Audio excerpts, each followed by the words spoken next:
ကောင်လေးကိုပေါ်တန်တန်ဆွမ်းနေနိုင်မဲ့အချက်၃ချက်ကိုမျှဝေပေးတော့မှာဖြစ်ပါတယ်အစတော့ကဒီနီလန်းတွေကနည်းနည်းလေး manipulation လို့မလုပ်ဘဲနဲ့ထားတာဒါပေမဲ့ရှေ့ဗီဒီယိုမှာယောက်ျားလေးတွေကသူတို့ရဲ့နိုင်ခွက်ကိုတိရတယ်လို့မျိုးမှန်ထားတာဖြစ်တဲ့အကြောင်းမလို့ကိုလောက်ရချင်းဖြစ်ပါတယ်ယောက်ျားလေးတယောက်ကိုချစ်လာဖို့ဆိုရင်သူတို့အတွက်24နာရီဖုံပြောနေစရာမလို့အချိန်တိုင်းစာပို့နေစရာမလို့သူတို့ကိုဈေးကြီးလက်ဆောင်တွေလည်းဝယ်ပေးစရာမလို့ပြီးတော့သူတို့နဲ့လည်းအိတ်စရာမလို့ဆိုတော့ပထမဆုံးတစ်ခုကသူတို့ကိုချီးကျူးစကားပြောပါယောက်ျားလေးတွေကရေရှည်ဆွဲလန်းဖို့ဆိုရင်ရုပ်ပိုင်းဆိုင်ရာနဲ့ခန္ဓာကိုယ်ထက်သူတို့ကိုပေးနိုင်မဲ့ခံစားချက်ကိုမူတည်ပြီးမှသူတို့ကဆွဲလန်းကြတယ်။နင်သူတို့ကိုပေးနိုင်တဲ့ခံစားချက်ကိုသူတို့ကဆွဲလန်းကြတယ်။သူတို့ကိုအတုံးဝင်ကြောင်းသူတို့ကအားကိုးလို့ရကြောင်းသူတို့ကို hero တယောက်လိုဖြစ်အောင်ခံစားချက်ကိုပေးပါ။ချီးကျူးတယ်ဆိုတဲ့နေရာမှာသူ့ရဲ့ရုပ်ပိုင်းဆိုင်ရာအတွင်အပြင်ကိုချီးကျူးခိုင်းတာမဟုတ်။သူဘလောက်ချောကြောင်းချီးကျူးခိုင်းတာမဟုတ်။ main ကလေးတွေကသူတို့ကိုချောတယ်လှတယ်လို့ပြောလိုက် main ကလေးတွေကရှက်သေးရဲ့နှိတ်ချသေးရဲ့ယောက်ျားလေးတွေက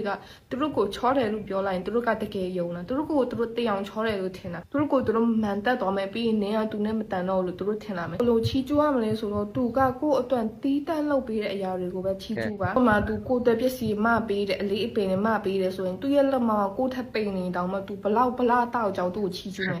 ရေပုံဖွင့်နေတော့မှသူ့ကိုဖွင့်ခိုင်းမယ်သူဖွင့်နိုင်လို့ဆို Oh my god အားရှိလိုက်တာအားကိုလို့ရလိုက်တာအဲ့လိုမျိုးအပူတွေရှောက်ပြောပြယောက်ျားတွေကနေအပူပြောနေမှလည်းတည်းဒါပေမဲ့သူတို့ကအဲ့ဒါကိုကြိုက်တယ်နံပါတ်2ကကြတော့ဒေးလို့တဲ့ချိန်သူ့ကို attention ပေးအိမ်ရောက်တဲ့ချိန်ကိုယ့်ကို attention ပေးဒီနီလန်းကအမြဲတမ်းအလုပ်ဖြစ်တယ်တချို့ main ကလေးတွေကဒေးလို့တဲ့ချိန်ရှက်နေတာစကားမပြောရဲဘူးလက်ရဆက်ရမရှိဘူးအဲ့တော့တွေ့ရတဲ့အချိန်ကတွေ့ရပေမဲ့သူ့အလွမ်းမပြေဘူးအိမ်ရောက်သွားပြီဆိုရင်ဖုန်းတွေအဆက်မပြတ်ခေါ်တယ်စာတွေမကြည့်မချင်းစာတွေဆက်တိုက်ပို့တယ်ဒီနီလန်းကအလုံးမဖြစ်ဘယ်လိုတိတ်ရမလဲဆိုရင်သူကိုနဲ့တိတ်နေတဲ့အချိန်မှာသူ့ကိုကိုယ့်ရဲ့ attention တွေပေးသူ့ကိုတိတ်ချကောင်းပေးအလွမ်းပြေမယ်ဆိုအလွမ်းပြေသူလိုနေလိုက်ကိုယ့်ရဲ့နေထွေးချင်တော်မှုတွေသူ့ပြလိုက်ဒါပေမဲ့အိမ်ရောက်တဲ့အချိန်ကျရင်သူ့ကိုဖုန်းအရင်စမခေါ်ဘူးသူ့ကိုစာအရင်စမပို့ဘူးသူ့ကို attention တွေမပေးဘူးကိုပဲအလုံးများနေလိုက်ကိုကိစ္စကိုလုံနေလိုက်ဒီနီလန်းကနည်းနည်းလေးတော့ manipulation နဲ့ဘာဖြစ်လို့လဲဆိုတော့ဒါက hot and cold manipulation ဖြစ်တယ်ဆိုတော့သူ့ဘက်ကဘယ်လိုတွေးလာမလဲဆိုတော့သူတို့ခုနငါ့ကိုအရန်ချစ်နေရသူဘာလို့ခုငါ့ကိုစာမပို့ရလဲဘာလို့ငါ့ကိုဖုန်းမဆက်တော့ဘာလို့ငါ့အကြောင်းတွေမသိချင်တော့ရလဲ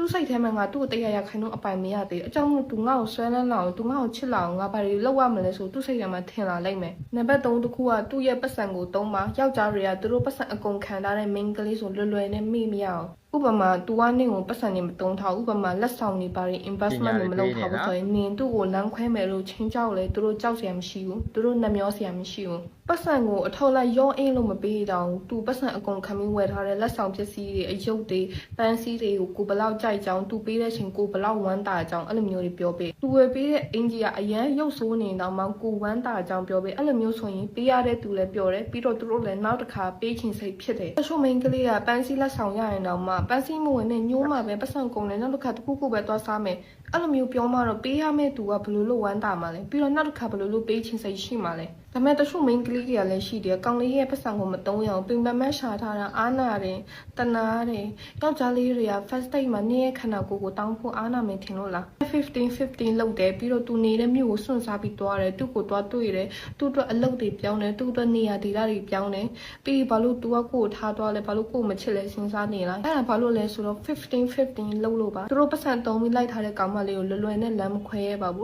လွယ်နဲ့လမ်းခွဲဖို့လည်းနှက်မျောပါတယ်ဒါပေမဲ့တတိပီချင်တာဒီနီလန်းနေရတကယ်အလုပ်ဖြစ်တယ်လူတိုင်းယောက်ျားတိုင်းပေါ်မှာတွားမတုံးပါနဲ့တကယ်အလုပ်ဖြစ်လို့ရေရှည်မှာကိုနဲ့အချင်းနေမကိုက်နိုင်မဲ့သူဒီနီလန်းနေတုံးဖြစ်ရင်လမ်းခွဲတဲ့အချိန်မှာတအားခက်ပါလိမ့်မယ်ကိုကဘယ်သူနဲ့အဲ့ရပေါ်တက်မှလဲဆိုတာကိုတတိထားပါဂီယူဆိုင်ပါအစကကိုကဒီလူအရန်မကြိုက်ဘူးအရန်စိတ်မဝင်စားသေးဘူးဒါပေမဲ့သူနဲ့အိတ်ပြီးတော့ရင်သူ့ကိုဆွဲလန်းလာတယ်သူ့ကိုတွေ့တာလာတာမျိုးဖြစ်ဘူးလားအဲ့ဒါကဘာဖြစ်လို့လဲဆိုတော့လူနှစ်ယောက်ကစက်ကိစ္စလှုပ်လိုက်ရင်သူတို့နှစ်ယောက်ကြားမှာစိုးထိုင်ဖြစ်သွားတယ်အဲ့ဒီစိုးထိုင်ဖြစ်သွားတဲ့အခါကျရင်ကိုကလမ်းခွဲပြီးမှုအွန်လာမှသူ့ကိုလွယ်နဲ့မှုအွန်လုပ်လို့မရဘူးပြီးတော့အဲ့ဒီစိုးထိုင်က energy ကိုဖက်လိုက်တယ်သူနဲ့စက်ကိစ္စဖြစ်ပြီးသွားရင်ဆိုသူ့ရဲ့ energy ကကိုယ်စီလာတယ်ကိုယ့်ရဲ့ energy ကသူ့စီသွားတယ်ဥပမာ तू ကစိတ်တက်ကြတတ်တယ်စိတ်ကြောင်ကခြားဖြစ်တတ်တယ်စိတ်မလုံခြုံတဲ့သူ anxiety ရှိနေတယ်ဆိုရင်သူ့ရဲ့အဲ့ဒီမကောင်းတဲ့စိတ်တက်ကြခြင်းတွေသူ့ရဲ့ that side တွေလည်းကိုယ်စီကူးလာတယ်ကိုယ်တိုင်ကစိတ်တက်ကြတာကိုယ်တိုင်မပျော်ရွှင်တာတွေဖြစ်လာတယ် one night stand ပဲဖြစ်ဖြစ် 5 months stand ပဲဖြစ်ဖြစ်ကိုယ့်ရဲ့ energy တွေကသူ့စီကိုသွားတယ်ပြီးတော့ तू အရင်တော့လဲခဲ့တဲ့ energy တွေပဲကိုယ်စီရောက်လာတယ် S line အများဆုံးလူတွေ body count အများဆုံးလူတွေကသူတို့က the most depression တမားတွေဆိုးထိုင်ကဒီလူကကိုယ့်ပေါ်မကောင်းလို့သူ့ကိုလမ်းခွဲချင်တော့မလွယ်နဲ့မှုအောင်လုပ်လို့မရဘူးသူ့ကိုအချိန်အကြာကြီးတုံးပြီးမှမှုအောင်လုပ်နိုင်သွားရင်တောင်မှ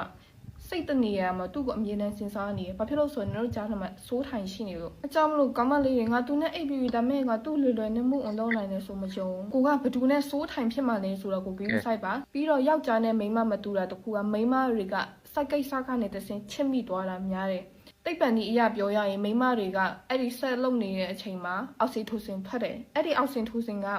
ချစ်ခင်မှုရင်းနှီးမှုတွေ့တာမှုကိုတိဆောက်ပေးတယ်။ယောက်ျားတွေကအောက်ဆီထိုစင်ထွက်ပေမဲ့ယောက်ျားတွေအတွက်ကကြောင့်ဒိုပါမင်းကပူများတယ်။ယောက်ျားတွေအတွက်စက်ကိစ္စကသူတို့အတွက်ဆန္ဒဖြစ်မြောက်မှုသူတို့အတွက်အပျော်ခံစားမှုတက်တက်ပဲ။အကြောင်းမလို့မိန်းမတွေကယောက်ျားတွေလိုမျိုးတွေ့ကြရလူနဲ့ရှောက်အိတ်လို့မရဘူး။ဒီလူကိုအဆကမကြိုက်ဘူးဒါပေမဲ့သူနဲ့အိတ်ပြီးသွားရင်သူ့ကိုဆွဲလန်းသွားတယ်တက်သွားတယ်။တချို့ယောက်ျားတွေကဒီအရာကိုတိပြီးမှအခွင့်အရေးယူနေယောက်ျားတွေအများကြီးပဲငါကိုယ်တိုင်တွေ့ဘူးတယ်သူကဘာပြောနေရလဲဆိုရင်မင်းလိုက်နေတဲ့ကောင်မလေးကမင်းကိုမချစ်သေးဘူးဆိုရင်သူနဲ့အရင်အိတ်ကိုကြိုးစားလိုက်တဲ့အဲ့ဆိုရင် तू ကနင့်ကိုဆွဲလန်းလာလိမ့်မယ်တဲ့နေစာပို့လို့စာမပြန်ရင်တော့မှ तू နင်ဖုံးမကန်ချင်းစတိုက်ဖုံးဆက်လိုက်မယ်တဲ့အကြောင်းမလို့ကိုကဘသူနဲ့ energy ဖလဲမှာလဲကိုရဲ့ခန္ဓာကိုယ်ထဲကိုဘယ်သူရဲ့ energy တွေတွင်းမှာလဲဆိုတော့ဂရုစိုက်ပါအဲ့လိုမျိုးမိန်းမတကာနဲ့ရှောက်အိတ်နေတဲ့ကောင်တွေရဲ့ energy ကကိုယ့်စီမှာပါလာမယ်ဆိုရင်ကိုယ်တိုင်းနဲ့ depression ဖြစ်လာမယ်ကိုယ်တိုင်းစိတ်သက်ကြလာမယ်